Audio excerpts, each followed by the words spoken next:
ನಮಸ್ತೆ ಎಲ್ರಿಗೂ ಟಿವಿ9 ಫೇಸ್ಬುಕ್ ಲೈವ್ಗೆ ಸ್ವಾಗತ. ನಾನು ಮಾಲ್ತೇಶ್.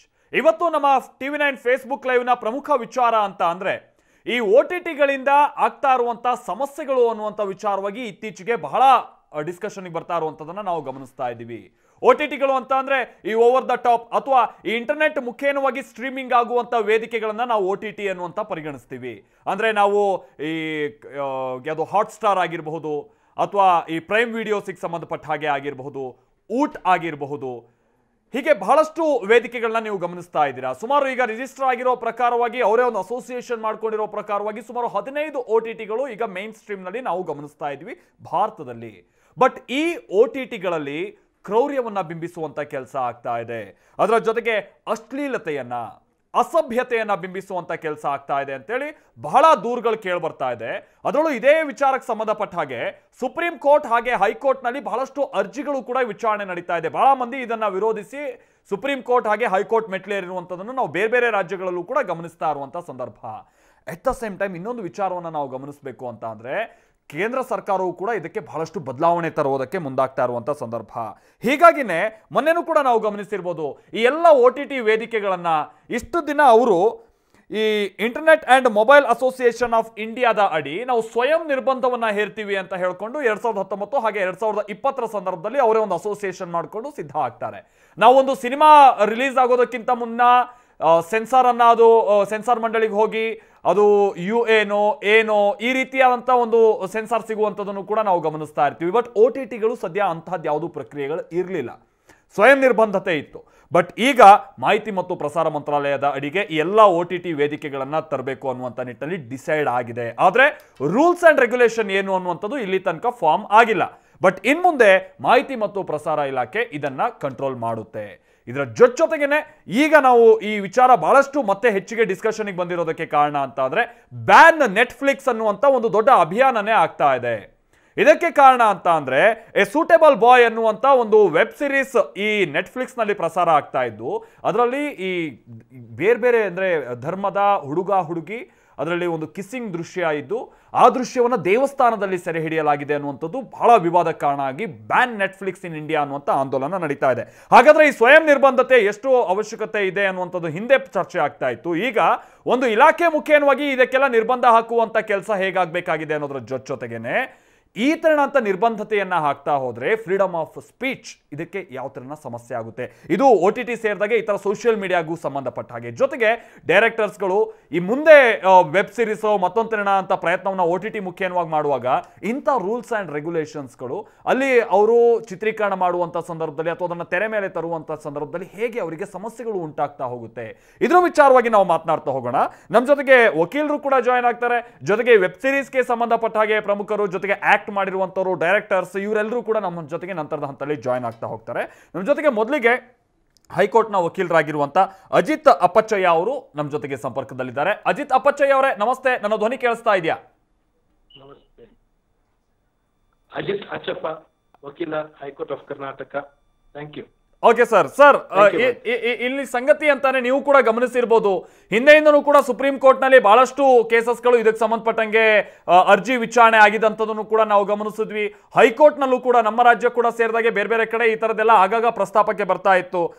ಈಗ ಈ ತರಣ ಅಂತ ನಿರ್ಬಂಧತೆಯ ಅವಶ್ಯಕತೆ ಎಷ್ಟಿದೆ ಅನ್ನೋದ ಸಂಗತಿ ಬಗ್ಗೆ ನೀವು ಹೇಳೋದಾದ್ರೆ ಸರ್.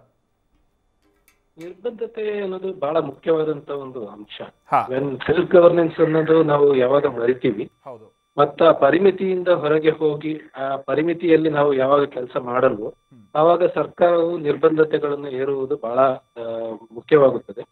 ಅದರಲ್ಲೂ ಈ ಪ್ಲಾಟ್ಫಾರ್ಮ್ಸ್ ಅಲ್ಲಿ ರೆಗ್ಯುಲೇಟ್ ಮಾಡಲಿಲ್ಲ ಅಂದ್ರೆ ಈ ಪ್ಲಾಟ್ಫಾರ್ಮ್ಸ್ ಗಳನ್ನ ಇತ್ತೀಚೆಗೆ ಅಂತೂ ಪ್ರತಿಯೊಬ್ಬರು ಮಕ್ಕಳ ಕೈಯಲ್ಲೂ COVID-19 ಬಂದ ಪ್ರಕ್ರಿಯೆಯಿಂದಾಗಿ ಪ್ರತಿಯೊಬ್ಬರು ಮಕ್ಕಳ ಕೈಯಲ್ಲೂ ಟೆಲಿಫೋನ್ಸ್ ಇದೆ ಅಥವಾ ಟ್ಯಾಬ್ಸ್ ಗಳಿವೆ. ಅದನ್ನ ಮಾನಿಟರ್ ಮಾಡಕ್ಕೆ ಕೆಲವೊಂದು ಅಂಶಗಳು ಇದ್ರೂ ಪೂರ್ತಿಯಾಗಿ ಅದನ್ನ ಮಾನಿಟರ್ ಮಾಡಕ್ ಆಗ್ತಾ ಇಲ್ಲ.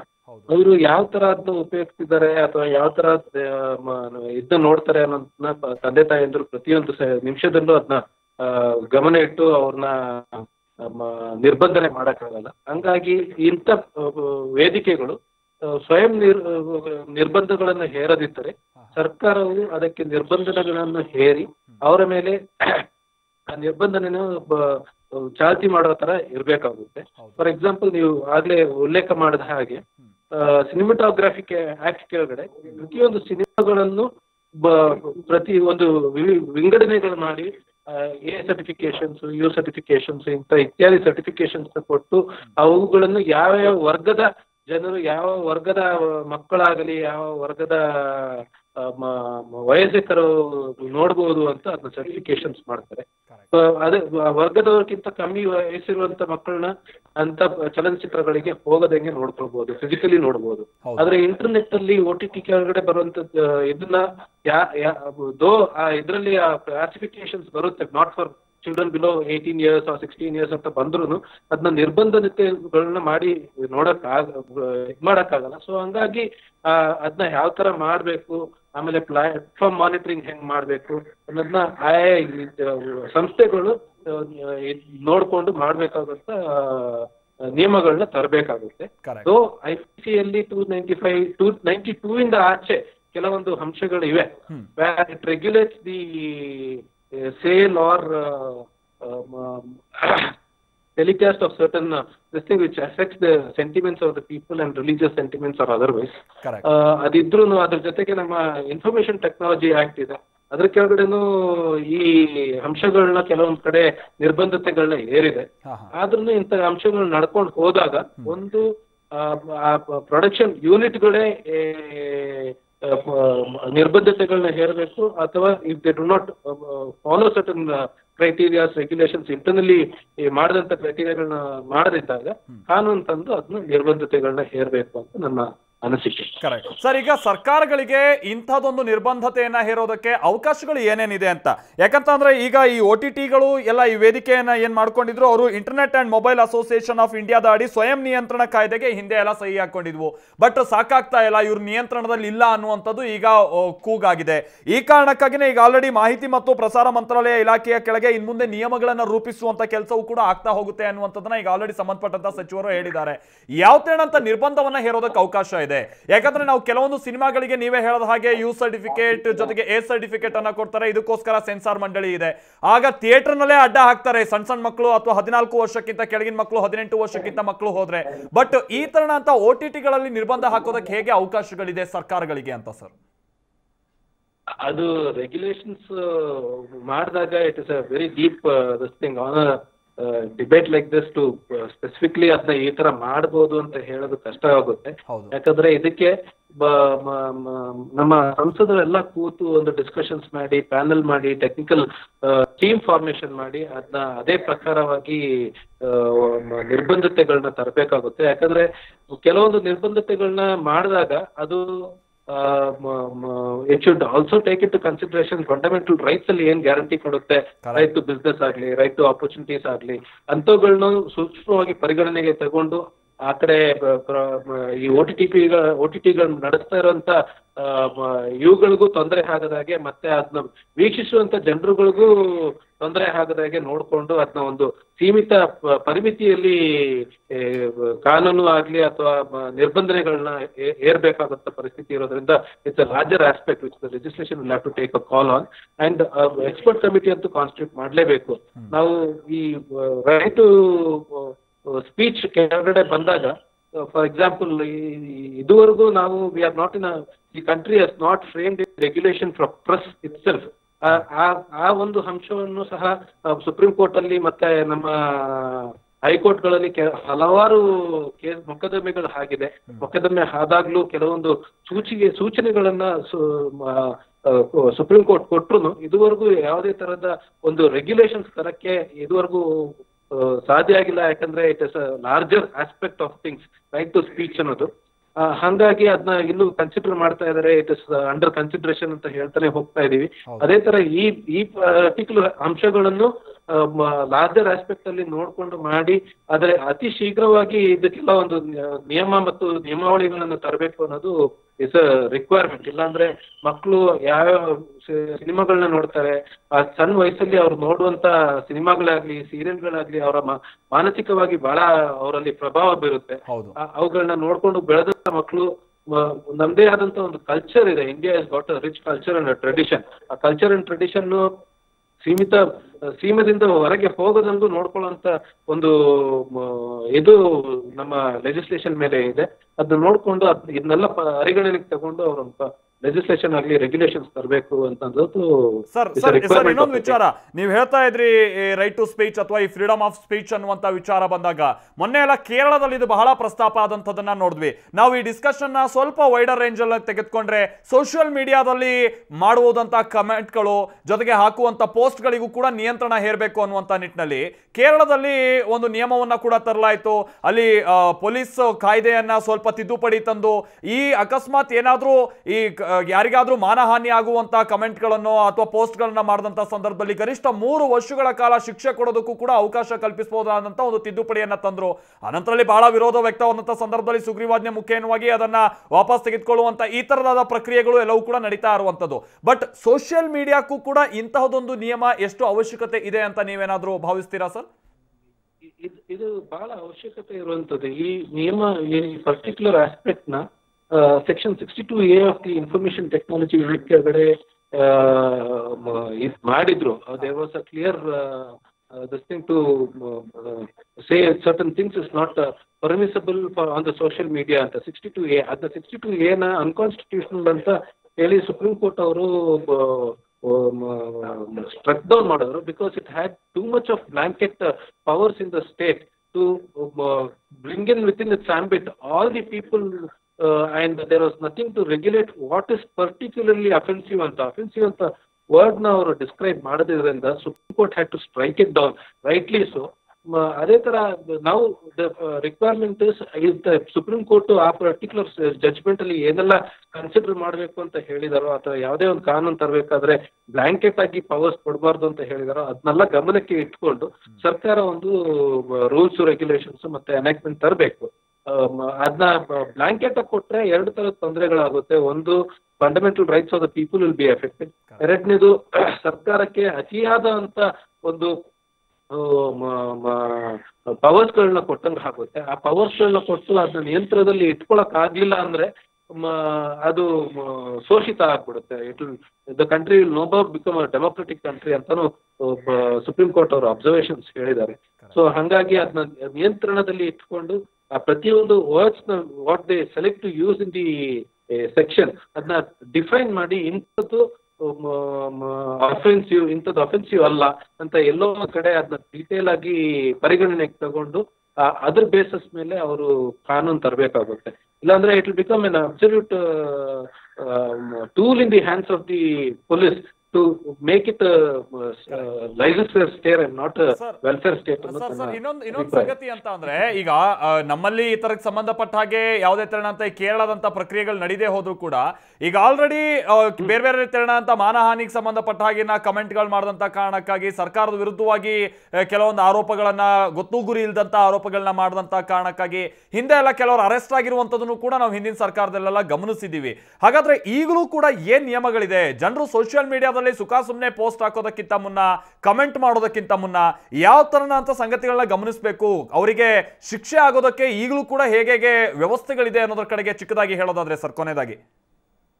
Pursuant to striking down of 62A of the Information Technology Act, there is no law insofar as the internet is concerned or social media is concerned to regulate it in a particular manner. Okay. But however said that ಯಾರಿಗಾದ್ರೂ ಅದರಿಂದ ತೊಂದರೆ ಆಗಿದೆ ಅಥವಾ ಅದರಿಂದ ಅವ್ರ feelings hurt ಆಗಿದೆ ಅಂದ್ರೆ IPC ಕೆಳಗಡೆ ಇರುವಂತ ಪ್ರಾವಿಷನ್ಸ್ ಇನ್ವೋಕ್ ಮಾಡಿ ಅವ್ರ ಮೇಲೆ ಸ್ಪೆಸಿಫಿಕ್ ಕಂಪ್ಲೇಂಟ್ಸ್ ಕೊಟ್ಟಾಗ police can take actions based on the complaints given. ಅದು ಡೆಫಮೇಷನ್ಸ್ ಆಗುತ್ತೋ ಅಥವಾ ಅದು ಮಾನನಷ್ಟ ಮೊಕದ್ದಮೆ ಆಗುತ್ತೋ ಇಲ್ಲ ರಿಲಿಜಿಯಸ್ ಸೆಂಟಿಮೆಂಟ್ಸ್ ಎಫೆಕ್ಟ್ ಆಗುವಂತ ಪರಿಸ್ಥಿತಿ ಇರುತ್ತೋ ಅದನ್ನ ನೋಡ್ಕೊಂಡು ಅವರು IPC ಕೆಳಗಡೆ ಪ್ರಾವಿಷನ್ಸ್ ಅಲ್ಲಿ ಪ್ರಕ್ರಿಯೆಗಳನ್ನ ಮಾಡಬಹುದು. ಓಕೆ ಧನ್ಯವಾದ ಅಜಿತ್ ಅಚ್ಚಪ್ಪ ಅವರೇ. ಇಷ್ಟೊತ್ತು ಈ OTTಗಳಿಗೆ ಅಕಸ್ಮಾತ್ ಏನಾದರೂ ನಿಯಂತ್ರಣವನ್ನ ತರೋದಕ್ಕೆ ಅವಕಾಶಗಳಿದ್ರೆ ಯಾವ ತರ ಅಂತ ನಿಯಂತ್ರಣಗಳನ್ನ ತರಬೇಕು, ಈ ತರದೆಲ್ಲ ವಿಚಾರಗಳನ್ನ ನೀವು ಹೇಳ್ತಾ ಹೋದ್ರಿ. ಜೊತೆಗೆ ಜನರು ಕೂಡ ಸಾಮಾನ್ಯ ಜನರು ಸೋಷಿಯಲ್ ಮೀಡಿಯಾದಲ್ಲಿ ಬೇಕಾಬಿಟ್ಟಿಯಾಗಿ ಕೆಲವರು ಕಮೆಂಟ್ ಮಾಡುವಂಥದ್ದನ್ನು ಕೂಡ ಹೇಗೆ ನಿಯಂತ್ರಿಸಬೇಕಾದಂಥ ಅವಶ್ಯಕತೆ ಇದೆ ಅನ್ನುವಂಥದ್ದನ್ನು ನೀವು ಹೇಳ್ತಾ ಇದ್ರಿ. ಸೊ ಇಲ್ಲಿ ಒಂದಂತೂ ಸ್ಪಷ್ಟ, ಈ OTTಗಳಲ್ಲಿ ಪ್ರಸಾರ ಆಗುವಂಥ ಕೆಲವೊಂದು ವೆಬ್ ಸಿರೀಸ್ಗಳು ಅಥವಾ ಒಂದಷ್ಟು ಸಿನಿಮಾ ಸಿನಿಮಾಗಳು ಕೂಡ ಅಲ್ಲೇನು ರಿಲೀಸ್ ಆಗುತ್ತವೆ OTT-ಲಿ. ಇದು ಇತ್ತೀಚಿನ ದಿನಗಳಲ್ಲಿ ಅದರಲ್ಲೂ ಕೂಡ ಈ ಲಾಕ್ಡೌನ್ ಅಂತ ಸಂದರ್ಭದಲ್ಲಿ ಈ ಚಿತ್ರರಂಗಕ್ಕೆ ಒಂದು ಹೊಸ ವೇದಿಕೆ ಆಗಿರುವಂಥದ್ದಂತೂ ಬಹಳ ಸ್ಪಷ್ಟ. ಯಾಕಂದ್ರೆ ಇಲ್ಲಾಂದ್ರೆ ಕೆಲಸ ಕಳ್ಕೊಂಡು ಅಥವಾ ಸಿನಿಮಾಗಳೇ ರಿಲೀಸ್ ಆಗದೆ ಹೋದ್ರೆ ಮುಂದೇನು ಸಮಸ್ಯೆ, ಜೊತೆಗೆ ಎಷ್ಟೋ ಜನಕ್ಕೆ ಈ ಥಿಯೇಟರ್ಗಳಲ್ಲಿ ಸಿನಿಮಾ ರಿಲೀಸ್ ಮಾಡೋದಕ್ಕೆ ಅವಕಾಶಗಳೇ ಇರೋದಿಲ್ಲ. ಆಮೇಲೆ ಎಷ್ಟೋ ಜನಕ್ಕೆ ಸಿನಿಮಾದ ಮುಖೇನವಾಗಿನೇ ತಮ್ಮ ಟ್ಯಾಲೆಂಟ್ ಅನ್ನ ತೋರಿಸಬೇಕು ಅನ್ನುವಂಥ ಸಂದರ್ಭ ಬಂದಾಗ ಅವಕಾಶಗಳೇ ಸಿಗೋದಿಲ್ಲ. ಹೀಗಾಗಿ ವೆಬ್ ಸೀರೀಸ್ಗಳು ಜೊತೆಗೆ ಈ ಸಿನಿಮಾಗಳು OTT-ಯಲ್ಲಿ ರಿಲೀಸ್ ಆಗೋ ಮೂಲಕ ದೊಡ್ಡ ವೇದಿಕೆ ಸೃಷ್ಟಿಯಾಗಿರುವಂಥದ್ದು, ದೊಡ್ಡದೊಂದು ಹೊಸ ಮಾರ್ಕೆಟ್ ಸೃಷ್ಟಿಯಾಗಿರುವಂಥದ್ದು ಕೂಡ ಹೌದು. ಬಟ್ ಅದಕ್ಕೊಂದು ನಿಯಂತ್ರಣ ಬೇಕಲ್ವಾ ಅನ್ನುವಂಥ ಪ್ರಶ್ನೆ ಸಹಜವಾಗಿ ಬರುತ್ತೆ. ಹಾಗಾದ್ರೆ ಈ OTT-ಗೆ ಸಂಬಂಧಪಟ್ಟಂಥವ್ರು, ಅದರಲ್ಲಿ ನಡೆಸಿದಂಥವ್ರು ಅಥವಾ ಅದರಲ್ಲಿ ರಿಲೀಸ್ ಆದಂಥ ಕೆಲವೊಂದಷ್ಟು ವೆಬ್ ಸೀರೀಸ್ಗಳಲ್ಲಿ ನಡೆಸಿದಂಥವ್ರು, ಅವ್ರು ಇದಕ್ಕೆ ಸಂಬಂಧಪಟ್ಟ ಹಾಗೆ ಏನು ಅಭಿಪ್ರಾಯವನ್ನು ವ್ಯಕ್ತಪಡಿಸ್ತಾರೆ? ನಮ್ಮ ಜೊತೆಗೆ ಭವ್ಯ ಅನ್ನೋರು ಜಾಯ್ನ್ ಆಗ್ತಾ ಇದ್ದಾರೆ, ನಟಿ ಭವ್ಯ ಅವರು. ಜೊತೆಗೆ ಇವರು ಹಿಂದೆ ಬೇರೆ ಬೇರೆ ವೆಬ್ ಸೀರೀಸ್ನಲ್ಲಿ ನಡೆಸಿದಂಥದ್ದು, ಅದು ಬಹಳಷ್ಟು ಮಿಲಿಯನ್ ಗಟ್ಟಲೆ ವ್ಯೂಸ್ ಆದಂಥದ್ದನ್ನು ಕೂಡ ನಾವು ಗಮನಿಸಿದ್ವಿ. ಅಮೃತಾಂಜನ್ ಅನ್ನುವಂಥದ್ದು ಕೂಡ ಸೇರಿದ ಹಾಗೆ ಬೇರೆ ಬೇರೆ ವೆಬ್ ಸೀರೀಸ್ನಲ್ಲಿ ಭವ್ಯ ಅವ್ರು ನಮ್ಮ ಜೊತೆಗೆ ಜಾಯ್ನ್ ಆಗಿದ್ದಾರೆ. ಭವ್ಯ ಅವರೇ, ನಾನು ಧ್ವನಿ ಕೇಳಿಸ್ತಾ ಇದೆಯಾ? ಭವ್ಯ ಅವರೇ, ಬಹಳ ಪ್ರಶ್ನೆ ಎದ್ದಿರುವಂಥದ್ದು ಅಂದ್ರೆ ಈಗ ಈ OTT-ಗೆ ಸಂಬಂಧಪಟ್ಟ ಹಾಗೆ OTT-ಯಲ್ಲಿ ರಿಲೀಸ್ ಆಗುವಂತ ಒಂದಷ್ಟು ವೆಬ್ ಸೀರೀಸ್ಗಳು ಸಿನಿಮಾದಲ್ಲಿ ಯಾವುದೇ ತರಣ ಅಂತ ಹಿಡಿತಾ ಇರೋದಿಲ್ಲ. ಅಶ್ಲೀಲ ದೃಶ್ಯಗಳಾಗಿರ್ಬಹುದು, ಅಸಭ್ಯ ದೃಶ್ಯಾವಳಿಗಳಾಗಿರ್ಬಹುದು, ಕ್ರೌರ್ಯವನ್ನ ಪ್ರಚೋದಿಸುವಂತಹ ದೃಶ್ಯಾವಳಿಗಳು ಅಲ್ಲಿ ಹೆಚ್ಚಾಗಿ ಬಿಂಬಿತ ಆಗ್ತಾ ಇದೆ ಅನ್ನುವಂಥದ್ದು ಎಲ್ಲವೂ ಕೂಡ ಈಗ ಚರ್ಚೆಯಲ್ಲಿರುವಂತಹ ವಿಚಾರ. ಇದಕ್ಕೆ ಸಂಬಂಧಪಟ್ಟಂಗೆ, ಈ ಚರ್ಚೆಗೆ ಸಂಬಂಧಪಟ್ಟಂಗೆ ನೀವು ನಿಮ್ಮ ಅಭಿಪ್ರಾಯವನ್ನು ಹೇಳೋದಾದ್ರೆ? ಸರ್, ನಾನ್ ಹೇಳ್ಬೇಕಂತಂದ್ರೆ ಇದು ನಮ್ಮಂತ ಹೊಸ ಪ್ರತಿಭೆಗಳಿಗೆ ಒಂದ್ ಒಳ್ಳೆ ಪ್ಲಾಟ್ಫಾರ್ಮ್ ಇದು. OTT ಪ್ಲಾಟ್ಫಾರ್ಮ್ ಮತ್ತೆ ನೆಟ್ಫ್ಲಿಕ್ಸ್ ಎಲ್ಲ ಏನಿದೆ, ನಮ್ಮಂತ ಹೊಸ ಕಲಾವಿದರಿಗೆ ಒಂದ್ ಒಳ್ಳೆ ಅವಕಾಶ ಅದು. ಅದನ್ನ ನಾವು ಹೇಗ್ ಯೂಸ್ ಮಾಡ್ಕೊಳ್ತೀವಿ ಅನ್ನೋದು ನಮ್ಮ ಮೇಲೆ ಬಿಟ್ಟಿರುತ್ತೆ, ಮತ್ತೆ ನಮ್ಮನ್ನ ಚೆನ್ನಾಗಿ ತೋರಿಸೋ ನಿರ್ದೇಶಕರ ಮೇಲೆ ಡಿಪೆಂಡ್ ಆಗಿರುತ್ತೆ. ಸೊ ನಾವ್ ಏನೇ ಮಾಡಿದ್ರು ಅದು ಒಂದ್ ಒಳ್ಳೆ ಮೆಸೇಜ್ ಕೊಡ್ಬೇಕು ಸಮಾಜಕ್ಕೆ, ಮತ್ತೆ ಜನಗಳಿಗೆ ಒಂದ್ ಒಳ್ಳೆ ಮೆಸೇಜ್ ಕೊಡ್ಬೇಕು. ಸೊ ಈ ತರ ಎಲ್ಲ ಮಾಡೋದು ನಮ್ಮ ಧಾರ್ಮಿಕ ಭಾವನೆಗಳಿಗೆ ಧಕ್ಕೆ ತರುತ್ತೆ ಅಂತ ನಾನು ಹೇಳಕ್ ಇಷ್ಟಪಡ್ತೀನಿ. ಕರೆಕ್ಟ್. ಬಹುಶಃ ನೀವು ಈ ನೆಟ್ಫ್ಲಿಕ್ಸ್ ನಲ್ಲಿ ಪ್ರಸಾರ ಆದಂತ ಎ ಸೂಟೇಬಲ್ ಬಾಯ್ ಅಲ್ಲಿ ನೀವು ಹೇಳದ ಹಾಗೆ ಬೇರೆ ಬೇರೆ ಧರ್ಮಕ್ಕೆ ಸಂಬಂಧಪಟ್ಟಂತ ಹುಡುಗ ಹುಡುಗಿ ಒಂದಷ್ಟು ಏನು ದೃಶ್ಯಾವಳಿಗಳು, ದೇವಸ್ಥಾನದಲ್ಲಿ ಈ ಚುಂಬನಕ್ಕೆ ಸಂಬಂಧಪಟ್ಟ ಹಾಗಿನ ದೃಶ್ಯಾವಳಿಗಳು, ಇದೆಲ್ಲ ಹೌದು ಧಾರ್ಮಿಕ ಭಾವನೆಗಳಿಗೆ ಧಕ್ಕೆ ತರುತ್ತೆ ಅನ್ನುವಂಥದ್ದು. ಹೌದು, ನಮ್ಮ ಭಾರತೀಯ ಸಂಸ್ಕೃತಿ ಇದನ್ನೆಲ್ಲ ಅಕ್ಸೆಪ್ಟ್ ಮಾಡಲ್ಲ ಅಲ್ವಾ? ಹೌದು. ಸೊ ಅದನ್ನ ಮಾಡ್ಬೇಕು ಅಂದ್ರೆ ಅದಕ್ಕಂತ ಬೇರೆ ಸ್ಥಳಗಳಿದೆ, ಅದನ್ನ ತೋರ್ಸ್ಲೇಬೇಕು ಅನ್ನೋ ಅವಶ್ಯಕತೆ ಇದ್ರೆ ಅದ್ ಬೇರೆ ಕಡೆನೂ ತೋರ್ಸ್ಬೇಕು. ಅದ್ ಮಂದಿರಗಳಲ್ಲಿ ಈ ತರ ಎಲ್ಲ ಹೇಳೋದು ತಪ್ಪಲ್ವಾ? ಅದು ಕರೆಕ್ಟ್. ಸೊ ಅದನ್ನ ಹೇಗ್ ಯೂಸ್ ಮಾಡ್ಕೊಳ್ತೀವಿ ಅನ್ನೋದು ನಮ್ಮ ಮೇಲೆ ಡಿಪೆಂಡ್ ಆಗುತ್ತೆ. ಸೊ ಜನಕ್ಕೆ ಏನ್ ಮೆಸೇಜ್ ಕೊಟ್ಟಂಗಾಗುತ್ತೆ ಇದರಿಂದ ಅಲ್ವಾ? ಕರೆಕ್ಟ್. ಹೌದು. ಮತ್ತೊಂದು ವಿಚಾರ ಭವ್ಯ ಅವರೇ, ಈಗ ನಾವು ಸಿನಿಮಾ ರಿಲೀಸ್ ಆಗುವಂತ ಸಂದರ್ಭದಲ್ಲಿ ನಾವು ಗಮನಿಸ್ತೀವಿ ಇದಕ್ಕೆ ಸೆನ್ಸಾರ್ ಮಂಡಳಿಯವರು ಏನ್ ಸರ್ಟಿಫಿಕೇಟ್ ಕೊಟ್ಟಿದ್ದಾರೆ ಅಂತ, ಯು ಸರ್ಟಿಫಿಕೇಟ್, ಎ ಸರ್ಟಿಫಿಕೇಟ್, ಈ ತರದೆಲ್ಲ ಗಮನಿಸ್ತೀವಿ. ಬಟ್ OTT-ಯಲ್ಲಿ ರಿಲೀಸ್ ಆಗುವಂತ ವೆಬ್ ಸೀರೀಸ್ಗೆ ಅಥವಾ ಸಿನಿಮಾಗಳಿಗೆ ಈ ತರದ್ ಯಾವ್ದು ಕೂಡ ರಿಸ್ಟ್ರಿಕ್ಷನ್ಸ್ ಇಲ್ಲ ಅನ್ನುವಂಥದ್ದೇ ಈಗಿರುವಂತ ಸಂಗತಿ. ನೀವು ಕೂಡ ಹಲವಾರು ವೆಬ್ ಸೀರೀಸ್ ನಲ್ಲಿ ಆಕ್ಟ್ ಮಾಡುವಂತ ಸಂದರ್ಭದಲ್ಲಿ ತಮ್ಮ ಪರಿಮಿತಿ ಏನು ಅನ್ನುವಂಥದ್ದನ್ನ ಹೇಗೆ ಡೈರೆಕ್ಟರ್ಸ್ಗಳು ಅಥವಾ ತಂತ್ರಜ್ಞರು ಅದನ್ನ ಅರ್ಥ ಮಾಡ್ಕೊಳ್ತಾರೆ? ಯಾವ ತರ ರೂಲ್ಸ್ ಅಂಡ್ ರೆಗ್ಯುಲೇಷನ್ಸ್ ಇರುತ್ತವೆ ಅನ್ನೋದ್ರ ಕಡೆಗೆ ನಿಮ್ಮ ಅನುಭವದ ಪ್ರಕಾರವಾಗಿ ಹೇಳೋದಾದ್ರೆ? ಸರ್, ಫ್ರೀಡಮ್ ಇದೆ ಅಂತ ಹೇಳ್ಬಿಟ್ಟು ಹೆಂಗಂದ್ರೆ ಯೂಸ್ ಮಾಡ್ಕೊಳಕ್ ಆಗಲ್ಲ ಅಲ್ವಾ? ಎಕ್ಸಾಕ್ಟ್ಲಿ. ಸೊ ಡೈರೆಕ್ಟರ್ ಏನೇ ಸ್ಕ್ರಿಪ್ಟ್ ಹೇಳಿದ್ರು ನಮ್ಮ ನಟ ನಟಿಯರು ಏನಿದೀವಿ ನಾವು ಚೂಸ್ ಮಾಡ್ಕೊಳ್ಳೋದ್ರಲ್ಲಿ ಇರುತ್ತದು. ನಾವ್ ಏನೇ ಮಾಡೋದಿದ್ರು ಸಮಾಜಕ್ಕೆ ಒಳ್ಳೇದ್ ಮಾಡ್ಬೇಕು, ಜನಗಳಿಗೆ ಒಂದ್ ಮೆಸೇಜ್ ಕೊಡ್ಬೇಕು ಅನ್ನೋದು ನಮ್ಮ ಭಾವನೆ, ಮತ್ತು ನಾವ್ ಅದೇ ಉದ್ದೇಶದಿಂದಾನೇ ನಾವು ಕೆಲಸ ಮಾಡ್ತಾ ಇರ್ತೀವಿ. ಸೊ ಜನಕ್ಕೆ ಏನ್ ಮೆಸೇಜ್ ಕೊಟ್ಟಂಗಾಗತ್ತಲ್ವಾ ಇದರಿಂದ? ಕರೆಕ್ಟ್. ಹೌದು. ಸಿನಿಮಾದಲ್ಲೂ ಈ ತರ ಅವಕಾಶಗಳಿದೆ, ಬಟ್ ಅದು ಮಾಡೋರ್ ಮೇಲೆ ಡಿಪೆಂಡ್ ಆಗುತ್ತೆ. ಬಟ್ ಪರ್ಸನಲಿ ನನ್ಗೆ ಇದೆಲ್ಲ ಇಷ್ಟ ಆಗಲ್ಲ. ನಾವೇನೇ ಮಾಡೋದಿದ್ರು ಜನಕ್ಕೆ ಒಂದ್ ಒಳ್ಳೆ ಮೆಸೇಜ್ ಕೊಡು. ಎಂಟರ್ಟೈನ್ಮೆಂಟ್ ಗೋಸ್ಕರ ಮಾಡ್ತಾರೆ, ಬಟ್ ಒಂದ್ ಲಿಮಿಟ್ ಅನ್ನೋದಿರುತ್ತಲ್ವಾ? ಈಗ ಮಂದಿರಗಳು, ದೇವಸ್ಥಾನಗಳಲ್ಲಿ ಏನಕ್ಕೆ ಹೋಗ್ತೀವಿ ನಾವು? ಮನ್ಸ್ ನೆಮ್ಮದಿಗೋಸ್ಕರ ಹೋಗ್ತೀವಿ, ಪ್ರಾರ್ಥನೆಗೋಸ್ಕರ ಹೋಗ್ತೀವಿ. ಈ ತರ ಎಲ್ಲ ಮಾಡೋದ್ರಿಂದ ಈಗಿನ ನ್ಯೂಸ್ಗೆ ಏನ್ ಮೆಸೇಜ್ ಕೊಟ್ಟಂಗಾಗುತ್ತೆ? ಅವ್ರು ಮಾಡಿದಾರೆ, ನಾವು ಮಾಡ್ಬೋದು ಅಂತ ಅವ್ರು ಫಾಲೋ ಮಾಡ್ಬೋದಲ್ವಾ? ಸೊ ದೇವಸ್ಥಾನಗಳಿಗೆ ಅದರದೇ ಆದಂತಹ ಪಾವಿತ್ರತೆ ಮತ್ತೆ ಇದು ಒಳ್ಳೆ ಇದಿದೆ, ಅದನ್ನ ನಾವು ಫಾಲೋ ಮಾಡ್ಬೇಕು. ಈ ತರ ಎಲ್ಲ ಮಾಡೋದೆಲ್ಲ ತಪ್ಪು. ಬಹುಶಃ ಇರೋದ್ರಲ್ಲಿ ನಾವು ನೋಡಿದ್ರೆ ಕನ್ನಡದಲ್ಲಿ ಈಗ ಸದ್ಯ ಪ್ರಸಾರ ಆಗ್ತಾ ಇರುವಂತಹ ಯಾವುದೇ ವೆಬ್ ಸೀರೀಸ್ ಆಗಿರ್ಬೋದು, ಸಿನಿಮಾ ಆಗಿರ್ಬೋದು, OTT ವೇದಿಕೆ ಮುಖೇನವಾಗಿ ಅಂತ ಯಾರು ಅಪೋಸ್ ಮಾಡಿದಂಥದ್ದಿಲ್ಲ. ಬಟ್ ನೀವು ಗಮನಿಸಿದಾಗೆ ಹಿಂದಿ ಆಗಿರ್ಬೋದು ಅಥವಾ ಇಂಗ್ಲಿಷ್ನಲ್ಲಾಗಿರ್ಬೋದು ಅಥವಾ ನಮ್ಮ ದೇಶದ ಬೇರೆ ಬೇರೆ ಭಾಷೆಗಳಲ್ಲಿ ಕೆಲವೊಂದು ಕಡೆ ರಿಲೀಸ್ ಆಗ್ತಾ ಇರುವಂತಹ ಈ ತರಣ ಅಂತ ದೃಶ್ಯಾವಳಿಗಳು ಅಥವಾ ವೆಬ್ ಸೀರೀಸ್ನಿಂದಾಗಿ ಇವರೆಲ್ಲ ಒಂದ್ ಕಡೆ ಹಿಡಿತ ತಪ್ಪು ಹೋಗ್ತಾ ಇದಾರ ಅಥವಾ ಒಂದು ಲಿಮಿಟ್ ಅನ್ನ ಕ್ರಾಸ್ ಮಾಡ್ತಾ ಇದಾರ ಅಂತ ನಿಮ್ಗೆ ಅನ್ಸಿರುವಂತದ್ದು ಇದೆಯಾ ಇಲ್ಲಿ ತನಕ? ಸರ್, ಅವ್ರಿಗಿದೆಲ್ಲ ಕಾಮನ್ ಅಂತ ನನ್ಗನ್ಸುತ್ತೆ, ಬಟ್ ನಮ್ ಜನಗಳು ಒಪ್ಕೊಳ್ಳೋದು ಕಷ್ಟ. ಅದ್ ಮಾಡೋದು ತಪ್ಪು. ನಮ್ ಲಿಮಿಟೇಷನ್ ಅಲ್ಲಿ ನಾವ್ ಇರ್ಬೇಕು ಆಕ್ಚುಲಿ. ಇವಾಗ ನಾನು ಅಷ್ಟೇ ಅಮೃತಾಂಜನಿಂದಾನೇ ಎಂಟ್ರಿ ಕೊಟ್ಟಿರೋದು ಇಂಡಸ್ಟ್ರಿಗೆ. ಸೊ ನಮ್ಗೆ ಎಷ್ಟು ಮಟ್ಟಿಗೆ ರೆಕಗ್ನೈಸೇಷನ್ ಸಿಕ್ಕಿದೆ ಅಂತಂದ್ರೆ ಅದು ಹೇಳಕ್ ಆಗಲ್ಲ ಸರ್. ಅಷ್ಟು ಜನಗಳು ನಮ್ನ ಗುರುತಿಸಿದ್ದಾರೆ. ನಾವ್ ಅದಕ್ಕೆ ಎಷ್ಟು ಬೆಲೆ ಕೊಡ್ಬೇಕು, ನೀವ್ ಯಾವ್ದು ಅವಕಾಶ ಇದೆ ಅಂತ ಹೇಳ್ಬಿಟ್ಟು ಹೆಂಗೋ ತೋರ್ಸಕ್ ಆಗಲ್ಲ ಅಲ್ವಾ. ಸೊ ನಾವು ಆಯ್ಕೆ ಮಾಡ್ಕೊಳ್ಳುವಂತ ಸ್ಕ್ರಿಪ್ಟ್ ಆಗ್ಲಿ, ಸ್ಟೋರಿ ಆಗ್ಲಿ, ನಮ್ ನಿರ್ದೇಶಕರು ನಮ್ಮನ್ ತೋರ್ಸೋ ರೀತಿ ಆಗ್ಲಿ ಎಲ್ಲ ಮ್ಯಾಟರ್ ಆಗುತ್ತೆ. ಸೊ ಅದನ್ನೆಲ್ಲ ತಲೆಯಲ್ಲಿ ಇಟ್ಕೊಂಡು ನಾವು ಚೂಸ್ ಮಾಡ್ಕೋಬೇಕು, ಜನಕ್ಕೆ ಒಂದೊಳ್ಳೆ ಮೆಸೇಜ್ ಕೊಡ್ಬೇಕಷ್ಟೇ. ಈ ತರ ಎಲ್ಲ ಮಾಡೋದೆಲ್ಲ ತಪ್ಪು. ಓಕೆ, ಇನ್ನೊಂದು ವಾದ ಏನಿದೆ ಅಂತ ಅಂದ್ರೆ, ನಾವು ಮೊನ್ನೆಯಿಂದ ಈ ಚರ್ಚೆ ಆಗ್ತಾ ಇರುವಂತ ಸಂದರ್ಭದಲ್ಲಿ ಗಮನಿಸಿದಾಗ ಭವ್ಯ ಅವರೇ, ಈ ತರನಂತ ರಿಸ್ಟ್ರಿಕ್ಷನ್ಸ್ ಗಳನ್ನ ತಂದ್ರೆ ಸಿನಿಮಾಗೆ ಅದು ಬಿಗ್ ಸ್ಕ್ರೀನ್ ಅಲ್ಲಿ ರಿಲೀಸ್ ಆಗುತ್ತೆ, ದೊಡ್ಡ ಮಾಸ್ ಆಡಿಯನ್ಸ್ಗೆ ಸಮಸ್ಯೆ ಆಗುತ್ತೆ, ಓಕೆ. ಬಟ್ OTT ಅಲ್ಲಿ ಜನರು ಅದನ್ನ ಆಯ್ಕೆ ಮಾಡ್ಕೊಳ್ಳೋಕೆ ಅವಕಾಶ ಇರುತ್ತೆ ಅಂತ ಆಪ್ ಗಳನ್ನ ಅವ್ರು ಬೇಕಿದ್ರೆ ಹಾಕೊಳ್ತಾರೆ, ಬೇಡ ಇಲ್ಲ ಅಂತ ಅಂದ್ರೆ ಅದನ್ನ ಅನ್ಇನ್ಸ್ಟಾಲ್ ಮಾಡ್ತಾರೆ. ಬಟ್ ಈ ತರದ ರಿಸ್ಟ್ರಿಕ್ಷನ್ಸ್ ಹಾಕುವ ಕಾರಣದಿಂದಾಗಿ ಡೈರೆಕ್ಟರ್ಸ್ಗಳು, ತಂತ್ರಜ್ಞರು ಅವ್ರು ಏನ್ ಹೇಳ್ಬೇಕು ಅನ್ನುವಂಥದ್ದನ್ನ ಹೊರಟಿರ್ತಾರೆ, ಅದಕ್ಕೆಲ್ಲ ಲಗಾಮ್ ಬಿದ್ದಂಗೆ ಆಗುತ್ತೆ. ಅವ್ರು ಹೇಗೆ ಕನ್ವೆ ಮಾಡ್ಬೇಕು ಅನ್ನುವಂಥದ್ದನ್ನ ಅಂದ್ಕೊಂಡಿರ್ತಾರೆ, ಆ ರೀತಿಯಾಗಿ ಅದನ್ನ ಕನ್ವೆ ಮಾಡೋದಕ್ಕಾಗಲ್ಲ. ಹೀಗಾಗಿ ರಿಸ್ಟ್ರಿಕ್ಷನ್ಸ್ ಗಳು ಇರಬಾರ್ದು ಅನ್ನುವಂಥದ್ದನ್ನು ಕೂಡ ಒಂದು ವಾದ ಇದೆ. ಇದಕ್ಕೆ ಸಂಬಂಧಪಟ್ಟಂಗೆ ನೀವು ಅಭಿಪ್ರಾಯ ಹೇಳೋದಾದ್ರೆ?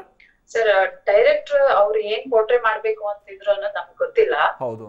ಬಟ್ ಇದು ದೇವಸ್ಥಾನದಲ್ಲಿ ಈ ತರ ಕಿಸ್ಸಿಂಗ್ ಸೀನ್ಸ್ ಎಲ್ಲ ಇಡೋದ್ರಿಂದ ಏನ್ ಮೆಸೇಜ್ ಕೊಡ್ತಾ ಇದಾರೆ ಅನ್ನೋದು ದೇವ್ರೇ ಗೊತ್ತಿಲ್ಲ ನನ್ಗೆ. ಇದಕ್ಕೆಲ್ಲ ಪರ್ಮಿಷನ್ ಕೊಡ್ಬಾರ್ದು ಆಕ್ಚುಲಿ. ಅವ್ರು ರಿಲೀಸ್ ಮಾಡುವಾಗ್ಲೇ ಅದನ್ನ ಕಟ್ ಮಾಡ್ಬಿಡ್ಬೇಕಿತ್ತಲ್ವಾ. ಕರೆಕ್ಟ್. ಹೌದು.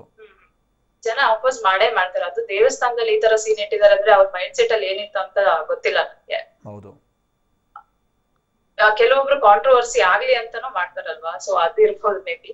ಕರೆಕ್ಟ್. ಹೌದು. ಬಟ್ ಈ ತರದ OTT ಇಂದಾಗಿ ನೀವು ಹೇಳಿದಾಗೆ ನಿಮ್ಮಂತ ಹಲವಾರು ಮಂದಿ ಯುವ ಪ್ರತಿಭೆಗಳಿಗೆ ಬಹಳ ಅನುಕೂಲ ಆಗಿದೆ, ಅದರಲ್ಲಂತೂ ನೋ ಡೌಟ್ ಅಂತ ನೀವು ಹೇಳ್ತೀರಾ ಅಲ್ವಾ?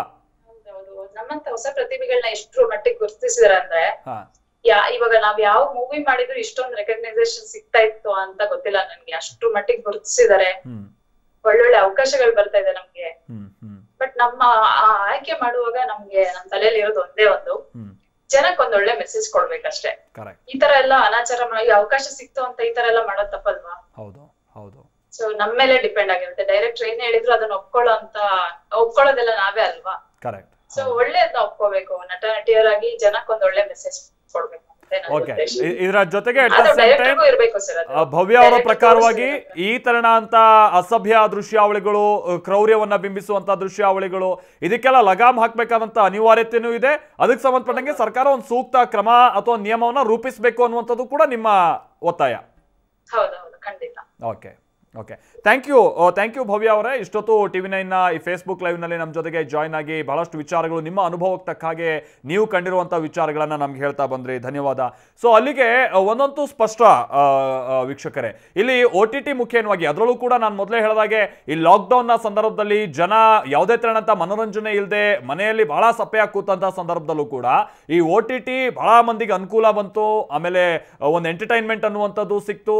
ಜೊತೆಗೆ ಈಗ ತಾನೇ ಭವ್ಯ ಅವರು ಹೇಳಿದಾಗೆ ಅವರಂತ ನೂರಾರು ಯುವ ಪ್ರತಿಭೆಗಳಿಗೆ ಒಂದು ಅವಕಾಶಗಳು ಕೂಡ ಸಿಕ್ತು. ಆಮೇಲೆ ಮುಂದಿನ ಹಂತದಲ್ಲಿ ಅವರೊಂದು ಗುರುತಿಸ್ಕೊಳ್ಳೋದಕ್ಕೂ ಕೂಡ ಒಂದು ವೇದಿಕೆ ಆಯಿತು ಅನ್ನುವಂಥದ್ದನ್ನು ಕೂಡ ಬಹಳ ಸ್ಪಷ್ಟ.